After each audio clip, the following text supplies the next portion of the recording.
Bismillahirrahmanirrahim. Adam, come on, man. Hey, you on camera already? I don't care. Come on. Show them this. How you doing, brother? Assalaamu alaykum. Hey, can I hear that again? Adam, please. Nah, brother. Come on, man. Nah, brother. Nah, man. Alright, got you next. أعوذ بالله من الشيطان الرجيم بسم الله الرحمن الرحيم حاميم والكتاب المبين إنا جعلناه قرآنا عربيا لعلكم تعقلون وإنه في الأم كتاب لدينا لعلي حكيم أفنضرب عنكم الذكر صفحا أن كنتم قوما مسرفين وكم أرسلنا من نبي في الأولين وما يأتيهم من نبي إلا كانوا به يستهزئون صدق الله العظيم وبلغ رسول كريم ونحن على ما قال مولانا ومصطفانا من الشاهدين السلام عليكم ورحمة الله وبركاته. One little personal incident about what I mentioned, about people's past, a personal experience that I had. I was at a masjid where I was leading the prayer. And so, it was during the daytime, I think it was Salat al-Asr. The masjid is that busy. A young gentleman walked in to the masjid to pray. Now, the gentleman was literally covered in tattoos. From his fingers up to his neck, completely covered in tattoos. And so, now obviously somebody like that walks into the masjid and what do we immediately do? Reach for your phone. Right? Something bad's about to happen, right? So obviously people get nervous. So we were actually walking in for the prayer. The iqamah was being called. I said, Assalamu alaykum. He said, wa alaykum assalam. We went in and we prayed. After salah, I turned around. I said, first time I had ever seen them there at the masjid. I said, Assalamu alaykum, brother, never seen you before. He said, yeah, I just moved to the area just last week. And so I just found the masjid. I just got a job. I just found the masjid. And so thought I'd come pray after work. And he was still in his work uniform. So I said, okay, mashallah, welcome. And so then I started talking to him. Where are you from? Where'd you grow up? What's your name? Started getting to know the brother. And he starts talking and talking. And he starts telling me his story, kind of his story. And he says that he's of Thai background. Eastern Asian, Thailand. His folks are from Thailand. He's of Thai background. And he tells me that his uncle was really caught up in the crime ring, in a lot of drugs and a lot of crime where he grew up. In California, his uncle was caught up, he was like a gang leader, he was really, really bad, involved in a lot of horrible stuff. A lot of crime, a lot of bad stuff. He said growing up, his mother tried to shield him and protect him from that the whole family history there in the family situation, but he said that eventually he joined the family business. He said like around 14, dropped out of school, started, slinging drugs, selling drugs on corners, started committing crimes, started robbing people, drive-bys, the whole bit. Got involved in the whole scene. And he said, by the time I was 23 years old, I'd already been to prison twice. Horrible life, just crime all the time. And he said, when I was 23 years old, I was arrested for the third time. Now in California, they have 3 strikes. And you're in jail for life. That's it, you're done. So he said I was arrested for the third time, and he said I was sitting in jail at night. The next morning I was going to be presented, I was going to be arraigned, presented before the judge. And he said sitting there at night, I realized this is my 3rd strike.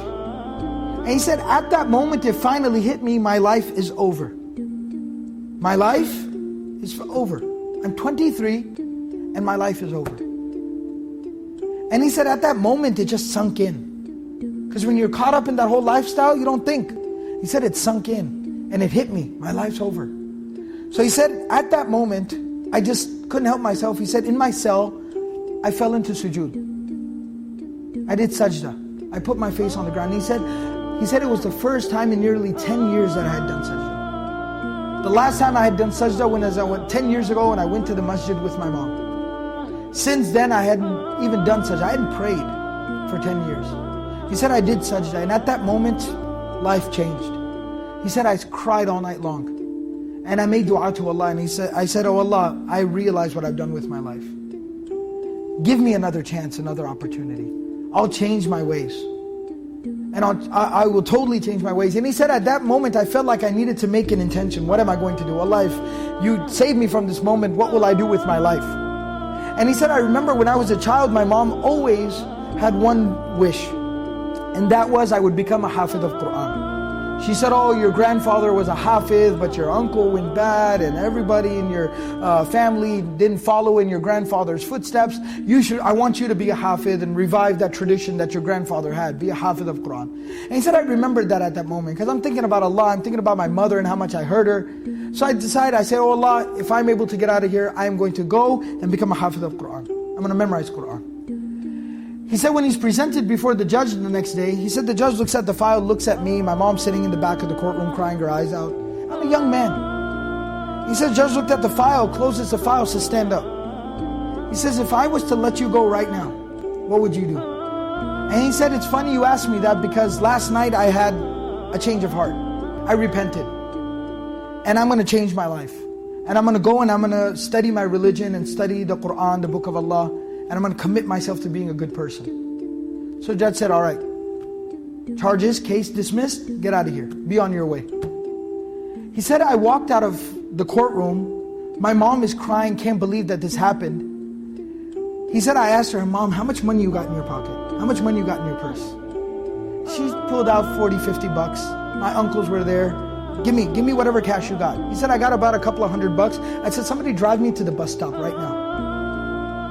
Drive me to the bus stop right now. He said he jumped on a bus, rode a bus to the nearest major Islamic center, found out where's their Qur'an memorization program. 23-year-old man, just literally no clothes. He said, I had nothing. I went to an Islamic center, said, where can I go to memorize Qur'an? They said, oh, there's a place, there's a school for Qur'an memorization that's 200 miles from here. It's in this city, this is the address. He said, I jumped on another bus on a Greyhound and I went to there. And I literally walked in the door and said, hi, my name is this, I want to memorize the Qur'an. Like, okay, come on in. The man tells me, he was 23 years old at the time.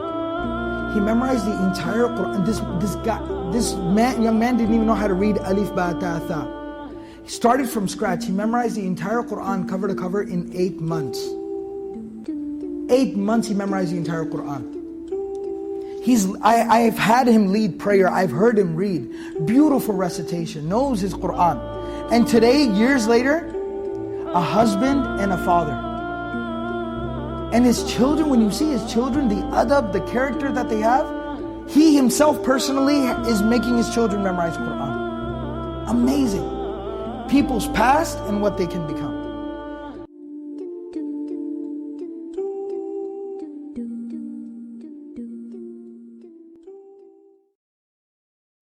وذكر فإن الذكرى تنفع المؤمنين